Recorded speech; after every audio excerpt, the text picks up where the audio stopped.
Welcome to the Resilience Report, where each week we share the latest on companies engaging in inspirational solutions for our planet and engage with ecopreneurs and lighthouse leaders disrupting their respective industries in pursuit of better, more resilient business. I'm your host, Lauren Scott. Thank you for joining me as we dive into this week's report.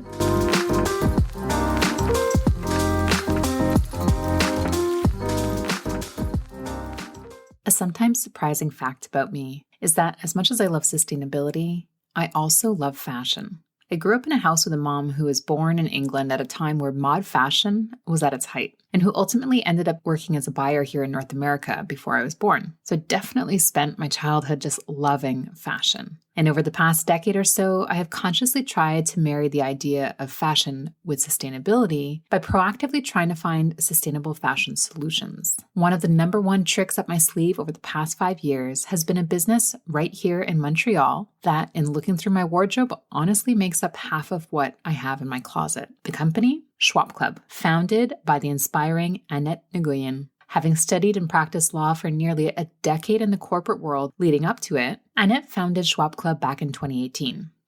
As Canada's first boutique-style clothing exchange club, its mission is to facilitate the reuse of clothing in order to counter clothing's waste in part through textile reclamation and the exchange of women's, non-gender, children's, and maternity clothing and accessories, as well as home decor items. The concept of Shwap Club actually offers 2 physical boutiques here in Montreal, in St. Henry and Verdun, as well as an online store. Since 2021, Shwap Club has also had various partnership agreements with players in the clothing industry and has created a donation management program. Annette and her Shwap Club brainchild are absolutely shaking up the fashion industry, having been included in media outlets such as Quebec's Dragon's Den, Châtelaine, the Montreal Gazette, La Presse, and more. In full transparency, when I first came up with the idea for the Resilience Report 2 years ago, I mapped out a shortlist as to who I wanted on the show. Within this very first wish list was getting to sit down with Annette and share her creative approach with you, our listeners. So with that, please help me welcome the ever-fashionable Annette to the show. Welcome back to the Resilience Report. I'm super excited about today's episode because while I work deeply in the clean tech space, I have such a passion for fashion. And I think this probably goes back to the fact that my mother growing up was actually a buyer in the fashion space. And so we loved clothes. We loved having kind of unique, different approaches to it. And this has been an interesting journey for me over the past few years as I care more and more about sustainability as to how do I still carry out that love for fashion and then also have the environmental considerations. And one business I discovered about 5 years ago was with our next guest, who is the founder of the business. It's called Shwap Club. And I think it's a really annoying answer for me to give when people ask me where I get my clothes, because it's not something that can easily go get the exact same piece, because it is really such a unique approach. So today we have the founder of Shwap Club. We have Annette joining us today. So welcome to the show, Annette. Hey, Lauren. Thanks for having me today. So you definitely have a very different approach to the company, because I love Shwap Club from an environmental lens, but that wasn't maybe necessarily the genesis of your company. So maybe let's start from the very beginning as to what made you want to disrupt the fashion space the way you have with Shwap Club. I'm a lawyer and I used to practice in-house for a media firm. And I remember at the time I had all these cocktails, happy hours, clients I had to meet. And I always wanted to have new clothes. But the reality is I just didn't have the disposable income or the time or the willingness to go shopping all the time to buy new stuff. It just wasn't viable, right? So I was thinking there's no way I was the only person with these particular needs. I'm sure that there are lots of women out there who wouldn't mind having a little wardrobe refresh and having a new blouse, dress here and there without having to spend. So that's how it came to be. In 2018, I decided to regroup all these women. Let's start something together. Let's come together. Let's have wine. Let's trade clothes. And I just wanted to make new friends. So that's essentially how it started. It wasn't from a sustainability point of view. It was more from a financial perspective that I decided to start this. And can you help explain the business model? Because it is really unique. I think a lot of people maybe know about vintage stores or consignment stores, that sort of thing. But Shwap Club has a really unique model that I would love for you to walk our listeners through. Yeah, absolutely. So the Shwap Club is a club. So you get to be a member, such as yourself, and join. It's kind of like, think of it as a gym or your yoga studio. So essentially, you either pay for a membership for the whole year, or you can just pay $22 every single time you come, drop in for one session of clothing exchange. So you come during our opening hours, you bring clothes that you no longer wear, that you've washed, that you've checked for imperfections, that are of season, that are still trendy. And we will sort these clothes. We will sort them as you shop. And any item that we take from your bag is another item of your choice. So two conditions to participate. You come in, you pay the drop-in fees. It is currently $22. And you do need to bring clothes to exchange. Now, a lot of people come and they're like, what if I don't have clothes to exchange? Can I just buy stuff? Unfortunately not, because it's not a thrift store. It is a clothing exchange club. So you do need to have clothes. And I think that business model too is different because a lot of people do think it as maybe a thrift shop that it's a nonprofit per se, but this is really a business, correct? And so there's different revenue streams, whether it is that you were mentioning the membership, you can maybe buy credits as well. Like, how does that look like from a business perspective? So yes, many different revenue streams. The first one, obviously, it is a club. So we're talking about membership fees. We're talking about renewals. So you've been a member for 5 years. You got your membership. You've been renewing for years. So we have a lot of people that have been with us for a few years. And then you also have the access fee. So people that will just drop in here and there once in a blue moon, not from Montreal, don't have a lot of clothes to exchange. They just want to test it out and see if this is something they'll like. And then we also have credits for sale. Since we don't sell clothes, members can buy credits. So they could buy a pack of 5 credits that is $40. And then they can just keep it for their entire membership and use it when they need the credits. We also so when we sort the clothes, there's a lot of donations that are being given to us, in the sense where items that we don't take, that cannot go on the floor, whatever the reason may be, people tend to leave them behind. So our mission is to reuse all of these items. We're always looking for a way to give a second life to clothes. So if we can exchange it, we will try to either donate it, we will try to wash it, do minor alterations if that's the reason why we didn't take it. We will then either try to exchange it, put it back on the floor if it works out. If it doesn't, we will try to sell it for a small amount. So that's also another revenue stream that we have, selling items. We also partner up with different associations giving back to the community, whether it's for kids' clothes or women's shelters or people that are just arriving to Canada. But one thing for sure is that there are a lot of clothes to go around. That's not something we're lacking. I can attest to that.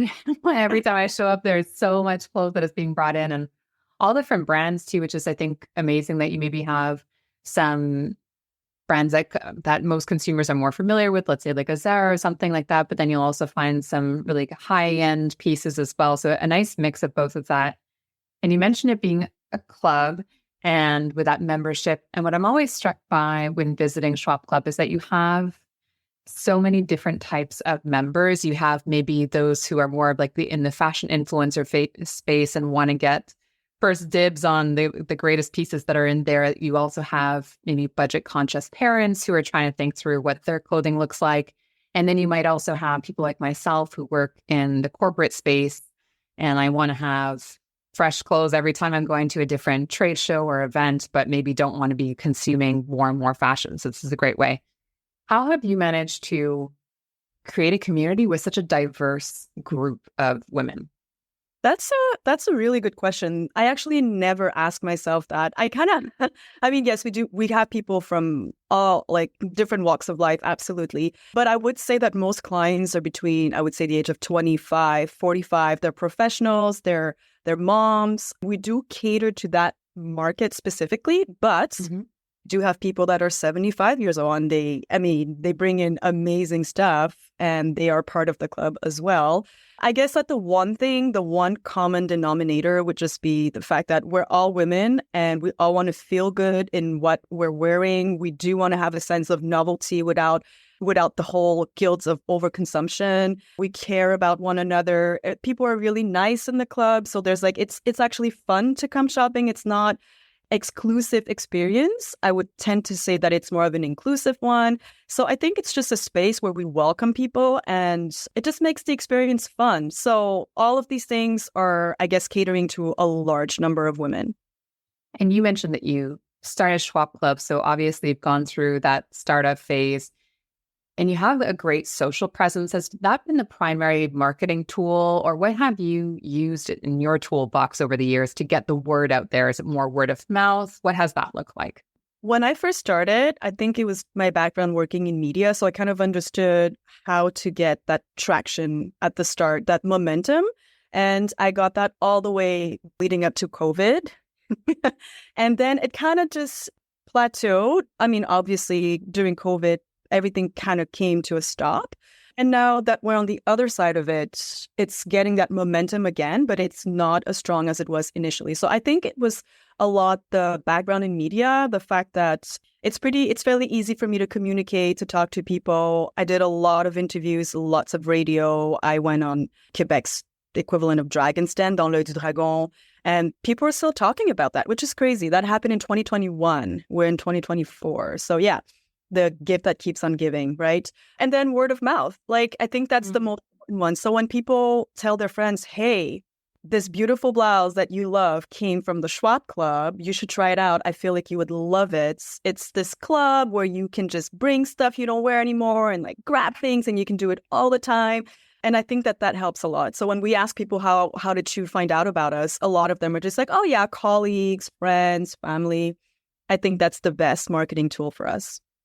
And in your marketing, you have such a unique voice. It's this kind of fun, approachable, inclusive, but kind of sassy. Like I just love the voice that you use in your social platforms specifically, and also your newsletters, that sort of thing.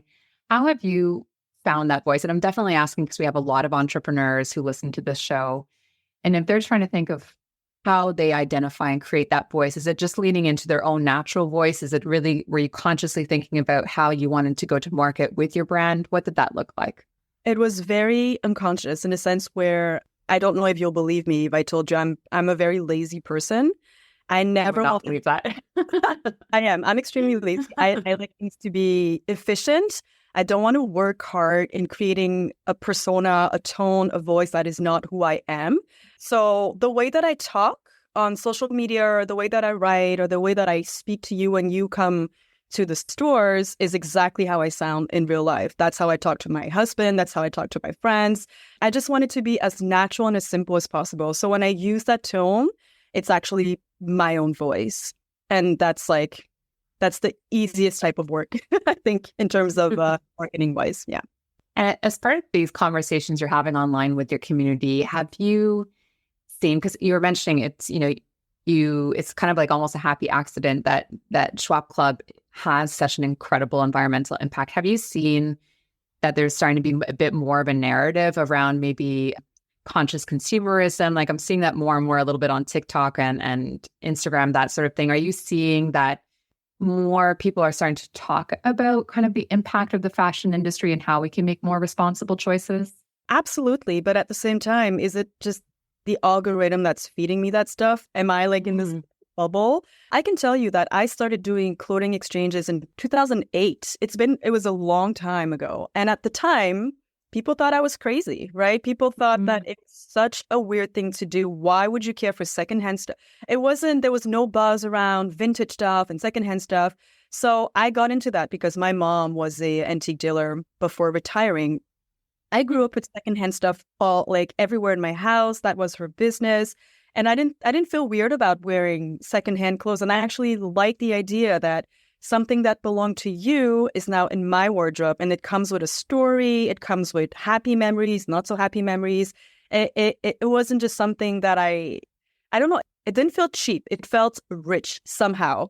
And that's just something that I had. And I had so much fun exploring and trying new stuff and meeting people. And I don't know if you've noticed, but people who exchange stuff are generally just nice people. Usually, not all the time, but most people who want to take part in these activities are generally just nice people. I had such a good time. But had I started the Shwap Club in 2008, well, first of all, I didn't have money. I was still a student at the time. I don't think it would have caught on. It just wasn't the right time. It wasn't the right place. And that idea, I had it in 2008. I sat with it for 10 years. So it took me 10 years to actually bring it to market. And yeah, I started it in 2018. And even then I was like, I'm still not sure this is going to catch on, because it's just it's not novel in the sense where people have been bartering ever since, like since always, since we've been, that's the oldest type of transaction of all transactions. It's just such a hipster move to bring it back in 2018, right? And I wasn't sure if it was going to catch on or not. And now, of course, almost 7 years down the line, more people are doing it, more clubs are opening, and now people are not just trading clothes anymore, they're trading tools, there's like all these Facebook groups and apps and whatnot. So I think it's getting more and more popular. Yeah, so I definitely see more of that movement of, is it called underconsumption? Is it called being thrifty? Is it called vintage shopping? Like whatever, all the names are out there. And yeah, it's definitely gaining a lot of traction now in 2024. And when you started in 2018, you mentioned it at the top that you are a lawyer, you were in the media space. And so part of that transition was also you having Shwap Club on the side to everything that you were doing in your professional space. How did you marry the two? And were you able to benefit from having your passion on the side as you were working full time? Like, were you able to lean on some of your learnings in the individual spaces and apply it to the other realm? Was that something that you could do during that time? Absolutely. Yeah, I practiced for 10 years. So I started in 2012. I stopped practicing somewhere in 2021. So yeah, about a decade. And I would say that I was not a huge fan of the practice. I love my degree. I love having the knowledge. I use the knowledge as a tool for pretty much everything that I do still today, for my leases, for my employees, for everything that is contract related, which is basically everything. But I would say that, yeah, I didn't love the profession, but at the same time, I feel like had I not gone through that decade, I probably wouldn't be the entrepreneur that I am today. And that's those 10 years working for someone else really allowed me to learn what it is to have a business. Because as the in-house counsel, you do have to touch everything: financing, mergers and acquisitions, labor law, intellectual property. You do a little bit of everything. And it was fascinating. I had amazing bosses that allowed me to really challenge myself. And they gave me the opportunity to try new things. They gave me all the opportunities. So that was wonderful. And it definitely made me a better entrepreneur, I would say. So I would definitely not have gone out of school and started this right away. I really enjoy the working part just to gain a bit of experience. And selfishly, I'm going to ask you this next question, because this podcast, I've been transparent with our listeners, is a passion project on the side. I work full time. And I have faced some naysayers about this idea that you can't do both, that you kind of either have to be all in on your job or all in on that passion project. Did you face any naysayers during that time where you're straddling the two, and how did you navigate that? I did, of course. But you know what's funny is that people have so many opinions about how you should do things, what you should do, how you should do it. And the only person that really knows what you're capable of doing is yourself. So I think that I think it's nice to have advice from people, but at the same time, you need to know that they are looking at the world through their lenses. And I remember telling about, in 2018, telling my family, telling my friends, oh yeah, I'm going to start this club. And everyone was kind of like, what are you talking about? What is this? Like, this is such a weird idea. Why do you think it's going to work? Why are you signing a lease? Why are you hiring people? Like, what are you doing? You have such a wonderful career. Just stick to it. You're never going to be rich doing the Shwap Club. You have such a great path. You've been working in this great company, and it's so nice to be a lawyer. Why do you want to own a thrift store? So people used to say that all the time. And I was like, guys, I'm gonna do it. Don't worry about it. Like, I'm not asking for permission. I'm just letting you know it's happening. And whether you want to come or not, or join or not, that's up to you. But I'm doing it. So I think it's really hard to know why you're doing it, and to also understand what are your real motivations, right? So I worked from 9 to 5 as a lawyer, and I'm very lucky, in-house counsel, yay. Then at night, I would have my shift from 6 to like midnight working in the stores. And I had the energy to do it because, well, I didn't have kids at the time, first of all. And second of all, the jobs were so different, right? So during the day, I would be sitting in front of a computer, typing emails, drafting contracts. At night, I would be on my feet doing manual work, sorting clothes, putting stuff on hangers, cleaning up the store.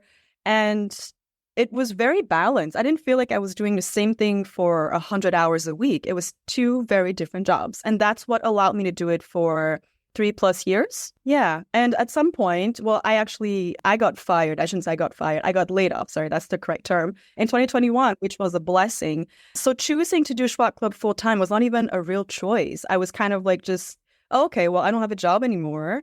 So yeah, I guess I'll just go to my store every day. And that's how now I'm working there full time. Well, I love that you share that too. And your journey, you've been very transparent on your social channels. That sort of thing has not necessarily always been linear. But you've had this really beautiful growth of obviously having your online presence, having the store that I know closer to my home, and you have multiple locations now. If we have listeners who are maybe have one location and are thinking about doing that next step about adding a secondary, maybe a couple more locations, whether it is in the same city or elsewhere, do you have any tips for them to think about before doing that jump from one location to multiple? My biggest challenge was staff. It always is, right? Because when you have one location, someone calls in sick, you show up. You're your first resource. You're there, right? When you have two locations, it gets trickier because I mean, I haven't figured out yet just how to clone myself. So staffing becomes an issue. You really have to have a solid team, people that are reliable, that will actually show up when they're supposed to show up. At one point, we had 3 locations, and that was just the ultimate nightmare for me because when we had 3 locations, I also welcomed my daughter, which was, it's a lot. It's essentially having 3 kids and then you're adding a 4th one, right? So I think it's just keeping in mind that you will not be able to be here and there. I know it sounds really obvious, but for me, it wasn't that obvious when I had 3 locations. Yeah, and again, I think that you know what you're capable of doing. You know who you're surrounding yourself with. I think you know best, right? It's really hard to give advice on someone else's business, for someone else's business, I should say. That is great advice. I do understand it's always kind of situational. I would love to know your advice. So maybe on a more broad topic, as you were talking about just before, about that transition from maybe that safe job, we'll call it as a lawyer, more to a bit more of the unknown, or even just a transition from more traditional business to something that is more following your values or your passion. We have a number of listeners and actually a number of guests since 2020 who made that career pivot. I think it was a moment in time for a lot of people to pursue what they really care about. If you have a leader thinking about maybe doing that transition, do you have any recommendations as to how to do that? It sounds like it was maybe gradual and then it was almost somewhat forced upon you and at the very end. But do you have any recommendations now that you've gone through it and maybe could make it easier to do that transition? I think you really have, if you're going to do it, I think you really have to make sure that is something you're going to want to wake up to every morning and do the job 7 days a week for years to come. If you're just doing it because you think that after 6 months, after a year, you will be a millionaire, this is about money, it's about being rich, I'm not sure that that's the right motivation, because before you get there, and I'm sure that, if you grind hard enough, you will get there, you have to realize that you are waking up to the same thing every day, and every day is going to be a different problem, because for as long as you're an entrepreneur, you will have problems to solve every single day. So you just have to make sure that that's something you want, right? Because there is a comfort to having that 9 to 5 where if it doesn't really matter if you mess up, you're messing up on someone else's clock. It's not that, nothing is that big of a deal. At 6 p.m., you're going to be home, you're going to have your dinner with your family, and then tomorrow is just another day, right? When you make the change, you're on your own. Everything is your problem. It is your business. Every single mistake that you will make will be your problem. You will be fully accountable for that. And every single great thing that's going to happen is also going to be just for you. It will be from your doing, and no one will congratulate you because you're the only one that's going to know about it, right? So yeah, you just have to be sure that you're comfortable with being in that space 100% of the time, all of the time. I don't really get to be on vacation. People laugh at me because I did trade in a 9 to 5 to work. I would say like a 7 to 11, like 7 days a week. Even when you're on vacation, still working. And you have to accept that will be, your life will be unbalanced for years before you get to a certain point where you're like, okay, I'm comfortable. I have staff I can rely on. I can like kind of sit back and actually be on the beach and not worry about stuff. It's going to take a while. Well, to that end, actually, how do you still manage to fill your own cup? Because you give so much. Every time I've ever seen you, you have so much energy. How do you fill your own cup as an entrepreneur to make sure that you can keep on coming back to the work? I go back to why I started in the first place. And I think that I care about people. I care about building a community. I care about understanding their needs. I always wonder, why are these people coming? Like, why are you coming? And everyone has a different reason, right? Or reasons to come. But I'm genuinely interested in the people. And it's so much fun for me to open this door because I feel like I have this privilege of hosting 20, 40, 50 people. And I just feel like they're friends coming to visit me. And it doesn't feel like work for me, right? It's just, I'm there. Yes, I am giving a lot of myself, but at the same time, everyone is giving back also. So we're not just exchanging clothes, we're exchanging a lot more, at least for me. And that's what keeps me going day after day. It's always fun. Always, always fun. And if our listeners want to learn a little bit more about Shwap Club, where should they go check out? Our website, definitely. shwapclub.com. And you know what? Don't be intimidated by the fact that it is a club, that we will be selecting clothes. We're actually really nice. Yeah, we're I know that some places are not so nice, especially the buy-sell trades, consignment stores. Sometimes the experience comes off as people being a little snotty. I only hire based on how nice people are. That's like the first thing I look for. You have no experience in retail. You don't know anything about clothes. You don't like fashion, but you're a nice person. You're hired. You're hired. So like I hire based on how nice people are. That's the most important thing for me. Well, I can attest to that. We were just chatting off air before starting that I realized before this call that it's coming up on 5 years that I've been a member of Shwap Club. And I would say easily half of my closet is made up of stuff that I found at Shwap Club over the years. So I definitely recommend everybody go check it out. We do like to end every episode with the same question, which is, what do you think it will take for businesses and leaders to be resilient going forward?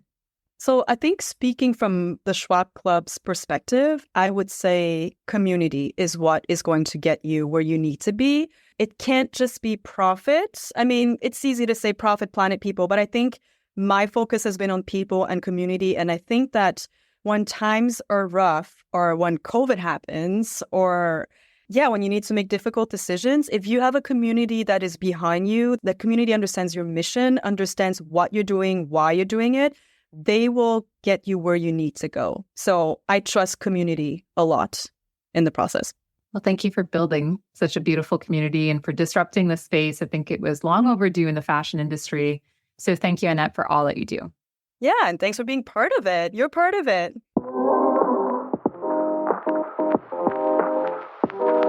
I hope that you've enjoyed this week's edition of the Resilience Report. If you would like to hear and see more, be sure to check out @The Resilience Report on YouTube, Instagram, and LinkedIn. Until we connect again, remember, even on the darkest of days, we all have the opportunity to be a lighthouse for others as we collectively pursue better, more resilient business.